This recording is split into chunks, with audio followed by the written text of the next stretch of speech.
Welcome to CRE Success, the podcast, where we help people working in commercial real estate achieve their professional goals.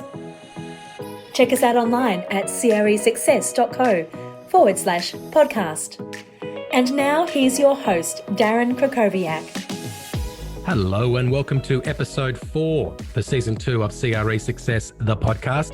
Today we're talking to Steve Glaveski. Steve is an entrepreneur, an author, a podcaster. He's a thinker, and his passion lies in helping people create more impact and lead more fulfilling lives. And one way that he does that is by helping people get more intentional about how they spend their time and how to use their time more efficiently. And this is definitely a topic which I think is important in commercial real estate. In fact, inside CRE Success membership, I do actually have a whole module on time management, and it's all about how to invest time to free up time. And I've got more than 30 ideas on how commercial real estate professionals can save time using things like prioritization matrices, self-discipline, technology. Really, it's all about freeing up more time for what matters, including revenue generating activities, but also for what matters outside of work. So I know that could help you, but if you're looking for another voice on it, Steve is an amazing expert. We're going to hear his ideas about how we can all spend our time more efficiently in just 30 seconds. Now the world of work has changed. Everyone's looking for new ways to add flexible working into their plans and portfolios. Hub Australia is the national expert in premium flexible workspaces that offer 5-star hospitality service. Hub Australia is already partnering with leading developers, Brookfield and Amalgamated Property Group, to deliver the future of work for their tenants. Head to hubaustralia.com to learn more about Australia's leading flexible workspace experts. And now it's time for the interview on CRE Success, the podcast. Steve, welcome to CRE Success, the podcast. It's an absolute pleasure to be here, Darren. Steve, the first thing that we do is we ask our guests to jump into the virtual elevator to give us their elevator pitch. Steve, who are you? Well, essentially everything that I do is about unlocking people's potential to create impact in the world. Given that 85% of people globally are disengaged at work, I think it's an important piece to play, and I do that through my businesses. Collective Campus works with both corporate organizations and startups. Our Lemonade Stand works with kids on entrepreneurship, and then through my books, podcasts, and articles, which are for the everyday man and woman out there who want to make more impact in the world and lead more fulfilling lives. Well, it's wonderful to have you here today because I've consumed your content as a live audience member, as a podcast listener, as a webinar participant, a blog reader, and I've seen your articles in Harvard Business Review. However, the first time I came across you was because of Collective Campus, and that's because I work in commercial real estate, and my interest was, I guess, the potential for growing startups to generate demand for office space. So before we get into a discussion about time management and efficiency and office politics, I'd love to just hear about Collective Campus, what your role there is, and what the purpose of the organization is. Sure. So Collective Campus was founded back in 2014, and we're essentially a corporate innovation accelerator. Now, we started out by helping large organizations get across different concepts like the lean startup and design thinking and things of that persuasion. But we quickly learned that large companies could benefit just by partnering with startups. So when you get the domain expertise, the distribution, the scale, the resources of a large company, and you partner that with the speed, talent, and ideas of young startups and scale-ups, you can get much further, much faster. And in the commercial real estate space, we ran Australia's first PropTech accelerator program back in 2018, I believe it was, with Charter Hall. And we've worked with a number of other companies in that space, including Ascender Singbridge over in Singapore. But really, it's about helping combine the relative strengths of both corporates and startups to mutual benefit. Very nice. Well, let's move on to time management, and congratulations on your latest book, which is Time Rich, Do Your Best Work, Live Your Best Life. One of the premises of the book is that people don't often freely give away money, but they're far less cautious about giving away time. Given that time is clearly a non-renewable resource we have in life, we can't replace time that's already gone, but we can always replace money. We can make more of it.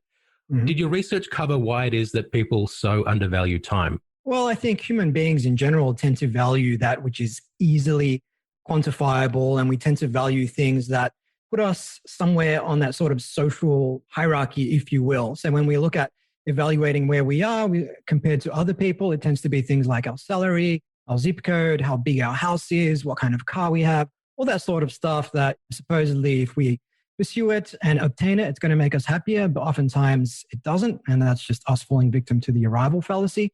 Whereas time, you can count it, but it's not something that people tend to share, saying, how many hours did you save this week? It's really about how much money did you earn? What's your day rate? What's your annual salary? And things of that persuasion. I wrote the book because of my 6 to 7 years, not only in the entrepreneurial ecosystem, but my decade prior to that working for the likes of EY, Macquarie Bank, KPMG, where I just saw countless people, both corporate executives and entrepreneurs, just wasting time and spending about 50% of their time on what I call $10 an hour tasks at a detriment to their own goals and the goals of their organizations. So where do you stand on the idea of you should understand a task before you outsource it? So an example might be editing this podcast. So I should make sure that I know the process before I outsource it. Where do you stand on that?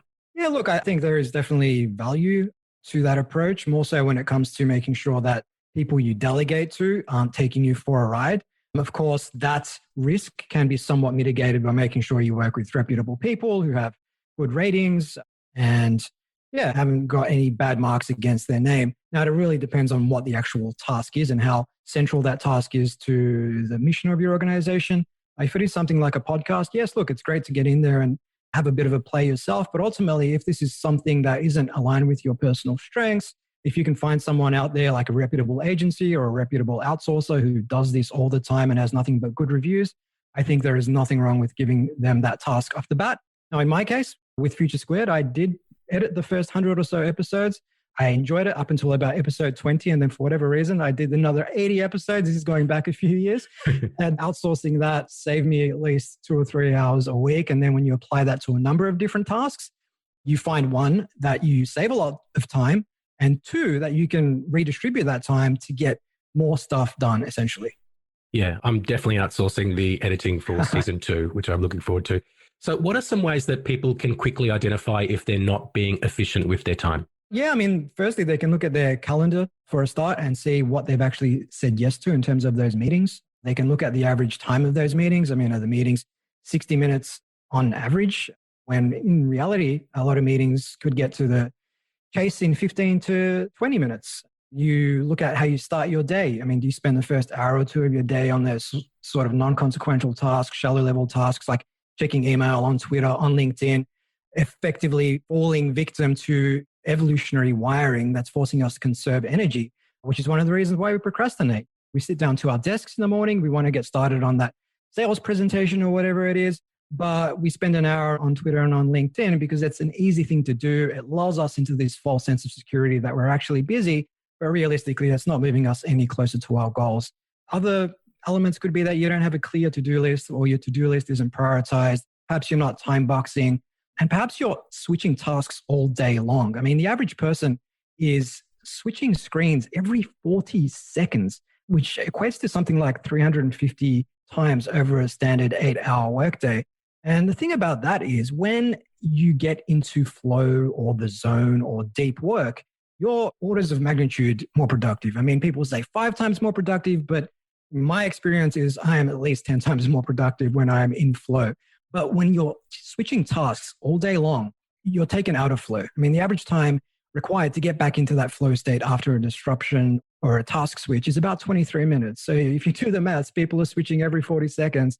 We're spending very little time in flow. And we're knowledge workers, we should be cultivating the ability to do more focused work. And that could be sitting still for 1 hour, focusing on one thing, rather than jumping around from task to task all day long. I have seen your great cheat sheet, which is 100 productivity hacks. And I noticed quite a few of the tips are about avoiding interruptions and distractions and getting into that flow state. So I was going to ask you how long it takes to get in there. So it's 23 minutes. Is that right? Yeah, that on average is 23 minutes. This is based on a study that was performed. It's been replicated a number of times, but ultimately they gave different people tasks to perform. And then one of the groups was effectively interrupted with tasks that were not in the same context, so totally different tasks. And then there were tasks that were somewhat similar. So for example, I could be writing an article and that interruption could be searching for a reference.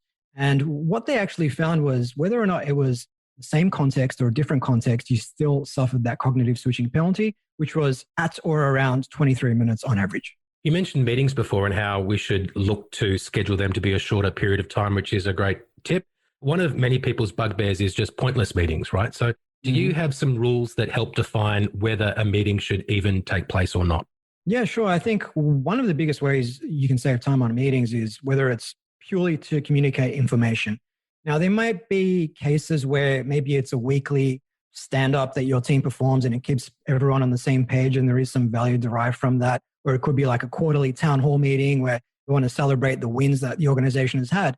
But there are far too many meetings held where we're simply communicating information that could be done through Slack or through email. One-way communication of information. And then if anybody has any questions or thoughts or concerns to follow up on, they can do that subsequently. One hack that you might want to look at in this space is, especially if your team uses Slack, although there may be a similar plugin with Microsoft Teams, is a plugin called Must Read. So rather than filling up people's sort of mental real estate with all this sort of stuff that they supposedly need to read on Slack or on Microsoft Teams, having a must read and just pinging the people who absolutely need to know this, I think goes a long way to making sure that people can cultivate more time in flow and don't need to sort of rummage through 75 notifications first thing in the morning to find out what's relevant to them and what's not. So that's one thing that I would definitely do. And another thing that Dominic Price, who was the resident work futurist over at Atlassian, he's got this concept called boomerangs and sticks with respect to meetings, where he actually found that his calendar was back to back all week long, which is quite common for a lot of people these days, with meetings that he didn't even set up, meetings that he was simply invited to. And he thought, well, what happens if I actually say no to these meetings and reject the meeting request? And it turned out that 2/3 of the time, the meetings were essentially sticks. So he threw back the meeting request, it didn't come back. And only 1/3 of the time were those meeting requests boomerangs, where they did come back and they said, look, we really want you at this meeting. And just by saying no, he was able to free himself up of about 15 hours a week that he could then redistribute into higher value work. Love that. That's what the decline request is for, to use it, to press it. 100%. But in a lot of organizations, we don't have that culture where you're allowed to say no to meetings. People feel if I've been invited to a meeting, then I absolutely have to say yes, which sits in stark contrast to what you see at companies like, say, Basecamp, is if you want to have a meeting with someone, you really need to justify and or sell the meeting to them. You can't just block time in people's calendar. Whereas in most organizations today, we fall victim to a calendar Tetris, and your calendar just gets filled up by other people, and you have very little time left to devote to your own priorities. Well, the flip time of flow is, I guess, maybe working too long. So is there such a thing as being too busy or working for too long that then diminishing returns or burnout starts to set in and then you're not really focused anymore? Yeah, I mean, when you look at the flow state itself, countless studies, anecdotal and empirical, show us that we can only get into the flow state for about 4 hours a day. And that's not to say that you work just 4 hours, but it's to say that you can get into the flow state for 4 hours a day. And then perhaps you tack on a couple of hours for shallow level tasks, meetings that you absolutely need to attend to, and any administrative stuff that you can't outsource or automate. And that's been shown time and time again. And it's not just in the corporate office. We see this with a study that was performed between 3 groups of scientists. One group worked 20 hours a week, the second worked 40 hours a week, and the third worked 60 hours a week. And it turned out that the 20-hour-a-week group was twice as productive as the 40-hour-a-week group. And the 60-hour-a-week group was actually the least productive, because we're not robots, we're human beings. And rest is fundamental to us being at our absolute best. And so you can burn the midnight oil for X amount of time, and that's fine. Work can sometimes be a little bit like the NBA playoffs or the finals. You've got to dig deep. But even professional athletes, they're not playing at NBA playoff level all year long. They've got the regular season, they've got the preseason, they've got the off season, and we need to know when to hit that off switch as well. We see this in music as well. At the Berlin Conservatory of Music, where for centuries, the amount of deliberate practice that people partake in on a daily basis is about 4 hours, because the instructors know that after that, the diminishing point of returns has been reached and people fall off a cliff very quickly. And one last example I'll give you, Charles Darwin, who obviously came up with the foundational theory of evolution. He worked about 5 hours a day, and that included 1 hour for lunch. So we can do great work on less hours rather than fooling ourselves into thinking that if we just spend more time at our desks, we'll get more quality work done. So if you're going to batch People talk about batching things, doing the same task over and over again. Do it for 4 or 5 hours and then give yourself a break. Yeah, look, I think with batching, what the benefit of batching really is, it means that you do less task switching. So the typical person nowadays checks email about once every 6 minutes, and they spend about 3 hours a day in their inbox. And again, if you're paying that cognitive switching penalty, then you want to take out those task switches. That's why you want to batch email, maybe check it once in the morning, maybe at lunchtime, and maybe towards the end of the day, rather than every 6 minutes. And the same thing goes for Slack. The same thing goes for just checking your phone involuntarily. And that's a really difficult one for a lot of people. I mean, the average person nowadays spends about 4 hours a day staring at their smartphone screen. And when you look at what that is actually attributable to, oftentimes about 3 hours of that is social media, and in particular, Instagram and Twitter. So cultivating more sort of fortitude over when we reach for our devices, when we switch screens, is going to be so powerful for people, because nowadays, I believe it was Scott Belsky, the founder of Behance, who said the true scarce resource of our time is attention, is focus. And if you can cultivate the ability to focus for even 2 hours a day, I mean, truly focus on one task without switching, without doing other things, and getting your best work done, that's a huge competitive advantage over people who are just switching all day long, reminiscent of Pavlov's dog when the bell goes off. So I think that's a really important thing for people to take in. I know that you'll definitely agree with this little hack, but turning off notifications from your smartphone is a big one to stop you reaching for it every 6 minutes or whatever it could be. Turning off notifications is absolutely huge, as is putting your phone away. One thing I've also found, though, is your behavior away from your desk also impacts how you behave at your desk. So if I'm sitting on my couch and I feel the threat of imminent boredom setting in, I'm going to reach for my phone because I don't like the feeling of discomfort. I don't like the feeling of boredom. And what that means is if my tolerance for boredom goes down, when I'm sitting at my desk and I'm trying to focus on one thing and I feel a little bit uncomfortable, a little bit of discomfort creeps in, what am I going to do? I'm going to switch tasks. I'm going to jump on LinkedIn for a bit. I'm going to respond to some emails instead of focusing on that one difficult task. So just cultivating the ability to be bored, to do nothing for 20 or 30 minutes at a time, to go for a walk outside with no podcast, without your phone, and just be present in nature, that can go a long way to helping you focus as well. Let's talk about bad workplace cultures and office politics. This is a topic that I've noticed that you've been getting into more recently. What has been the reason why you've started to talk about this more? I think, for me, it's all about productivity and helping people get high value work done and being fulfilled by their place of work. 85% of people globally just aren't engaged at work. So I think it just ties into what we've been doing over the last 7 years. And so when I look at the culture at many organizations, it's based on, I actually say that most large organizations run like crap, which is a useful visual mnemonic for consensus seeking. So whatever the decision is, let's get 10 people around the table and make sure everybody's across it. Let's always use reply all and make sure people's inboxes are full to the brim after just one day. Consensus seeking, hyper responsiveness, the tendency to want to respond to things within half an hour. And the byproduct of that, which is if we do that, then we just don't cultivate the ability to focus on one thing for extended periods of time. Hyper availability, which we've kind of touched on somewhat, just saying yes to all sorts of things. I'm getting married tomorrow, but no worries, I'll come along to this meeting. And then P for process paralysis. So CRAP, process paralysis, shows up in myriad ways, but just trying to get, say, a $500 approval sometimes in many organizations can be difficult. Companies have things like delegations of authority where decisions and financial approvals might require 3 people to sign off. And whenever you need to shepherd 3 people along, it can take you weeks, if not months in some cases, to get those sign-offs. And what that ultimately means is it gets really difficult to get anything done. We have really long feedback loops. And when you're working in a place where you just don't see forward momentum, you don't feel like you have a sense of control, that is ultimately demoralizing. And it's one of the key reasons why we have workplace stress. And it's one of the key reasons why we have such a high disengagement rate at work. And having worked in large organizations that have embodied these types of cultures, as well as startups and small businesses that have embodied a totally different way of working where people are empowered to make decisions and learn from their mistakes, I can tell you that the latter is a hell of a lot more rewarding and fulfilling.